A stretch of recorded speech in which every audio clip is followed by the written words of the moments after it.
नमस्कार, मी रवि कुमार. जवाब तो आपको देना होगा बोल सरकार या सदरात 85 आवाजच्या का स्पेशल रिपोर्ट मध्ये आपलं स्वागत. कशा आहात आपण? मजेत ना? मजेत राहा, हिट राहा, फिट राहा आणि हो, आरोग्याची काळजी घ्या. चला तर मग विषयाकडे वळूया. या अगोदर आपल्याला विनंती आहे, तुम्हाला जर का बातमी आवडली तर बातमीला जास्तीत जास्त लोकांकडे शेअर करा आणि जास्तीत जास्त लाईक करा. आणि हो, तुम्हाला काय वाटतं या बातमीबाबत तर बातमीबाबत कमेंट करायला विसरू नका. सोशल मीडियावरती सर्वात मोठी सेन्सॉरशिप आणण्याच्या तयारीमध्ये मोदी सरकार आहे. जी सोशल मीडियाची साधनं तुम्ही उठता बसता वापरता त्या प्लॅटफॉर्मवरती उद्या तुम्हाला सरकार विरोधी काही ऐकायलाच मिळू नये अशी तयारी मोदी सरकारनं सुरू केलेली आहे.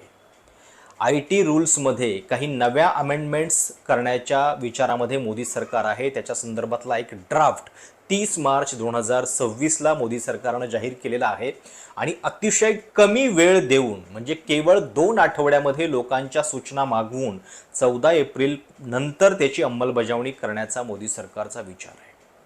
म्हणजे या सरकारला मेनस्ट्रीम मीडियाबद्दल कुठला रूल अमेंडमेंट करावीशी वाटली नाही, कारण त्यांना माहिती आहे हा सगळा मीडिया आपल्या हातामध्ये आहे, आपलं बाहुलं बनलेलं आहे.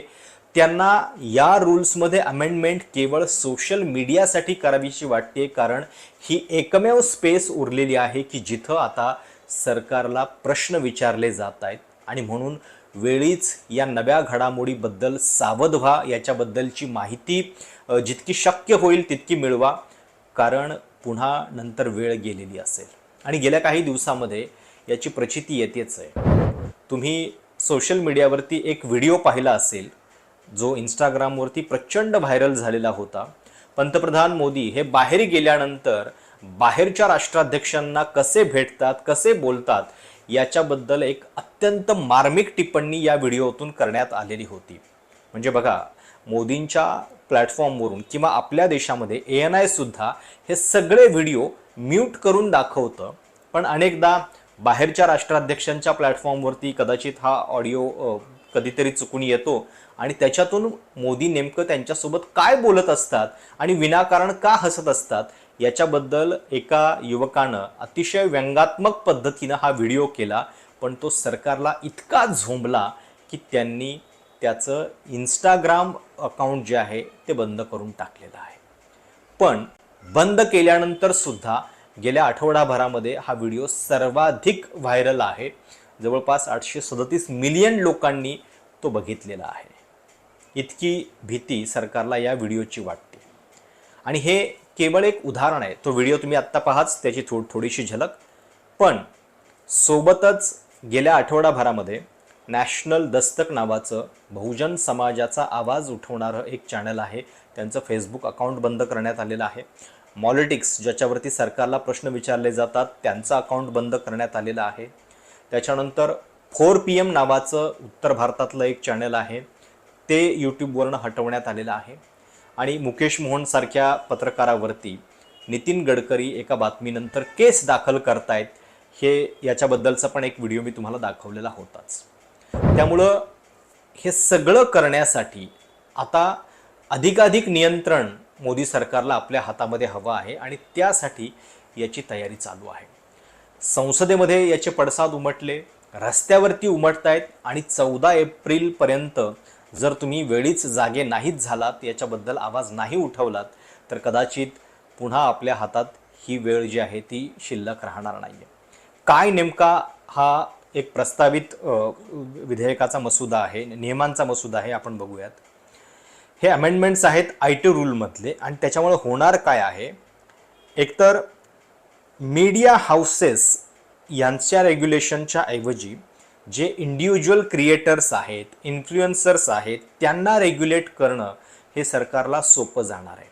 कारण न्यूज पब्लिशिंग याच्यासाठी काहीतरी एक रजिस्ट्रेशन हवं असतं, सरकारच्या माहिती प्रसारण खात्याकडे तुमची नोंदणी हवी असते.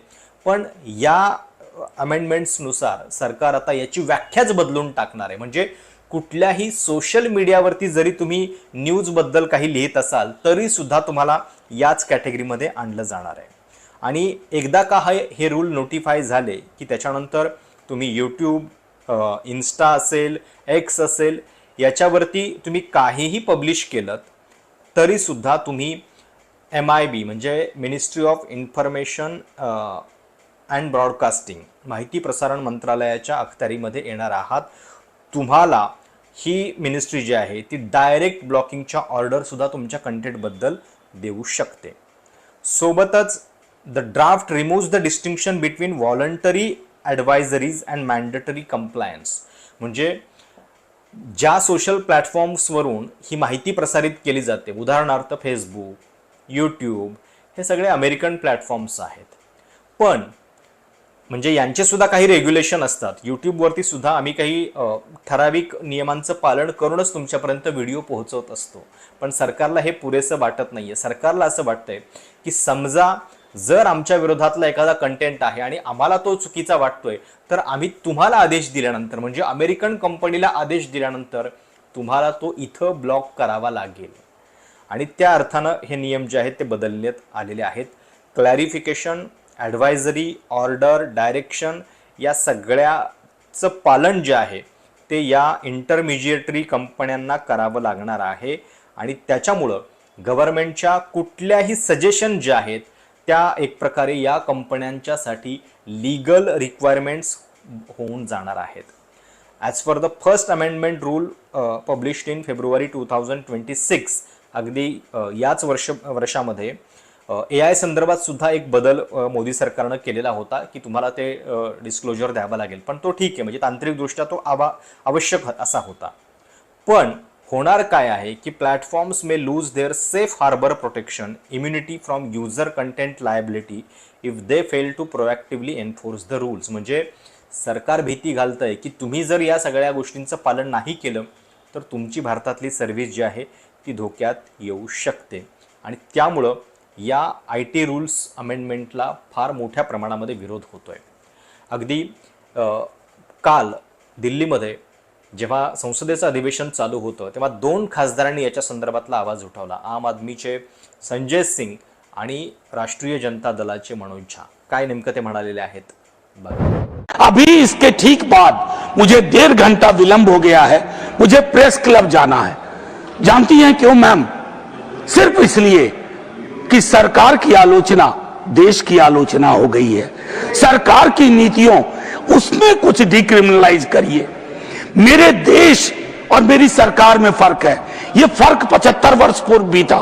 ये फर्क 75 वर्ष बाद भी रहना चाहिए. क्योंकि आज मैं जहां जा रहा हूं वहां यूट्यूब बैन कर दिया गया है. Journalist have been ban. और मैं वहां जा रहा हूं सदन की तरफ से, अपने दल की तरफ से, राष्ट्रीय जनता दल की तरफ से मैं अंत में माननीय मंत्री जी को जय हिंद के माध्यम से कहता हूं कि तय करिए कि सरकार किसके लिए है.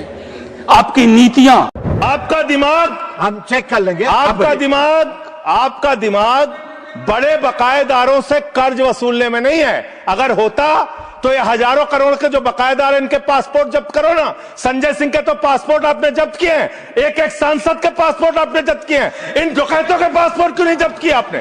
इन डकैतों के पासपोर्ट क्यों नहीं जब्त किए आपने? नहीं जब्त किए.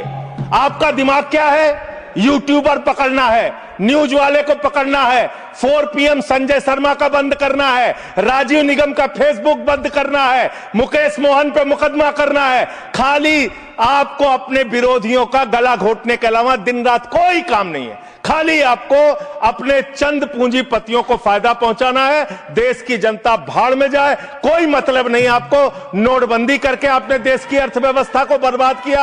आपने एक अपने पूंजीपति दोस्त को हिंदुस्तान की सारी संपत्ति देके देश को बर्बाद किया. आप सिर्फ देश को लूटने वाले लोग हो. आणि हे सोशल मीडियाचे जे रूल्स आहेत त्यांना होणार काय बघा की 2024ची निवडणूक ही पूर्णपणे यूट्यूबवरती लढवली गेलेली होती. जे प्रश्न मुख्य माध्यम विचारू शकत नाहीयेत ते सोशल मीडियावरती विचारले गेलेले होते. आणि म्हणून आता हा मीडिया सुद्धा आपल्या कंट्रोलमध्ये असला पाहिजे असं सरकारला वाटू लागलेलं आहे. योगेंद्र यादव या सगळ्याबद्दल काय नेमकं सांगतायत आणि किती भीती आहे या रूलची, आपण हा धोका कसा वेळीच ओळखला पाहिजे, ऐका. कई बार बहुत बड़ी खबर छोटी छोटी किस्तों में आती है ताकि हम पहचान ना पाए. पिछले कुछ दिन से यही हो रहा है. जो पहले परचून में होता था अब वो थोक में शुरू हो रहा है. 4 PM को YouTube से बंद किया गया. उधर फेसबुक ने नेशनल दस्तक को बंद किया, पॉलिटिक्स को बंद किया, राजीव निगम का जो था उसको बंद किया, कश्मीर के ग्रेटर कश्मीर, राइजिंग कश्मीर और कई को भी मेटा ने बंद किया है। ट्विटर पे एक्टिविस्ट संदीप और डॉक्टर नीमो यादव, इनके अकाउंट्स को भी बंद किया गया।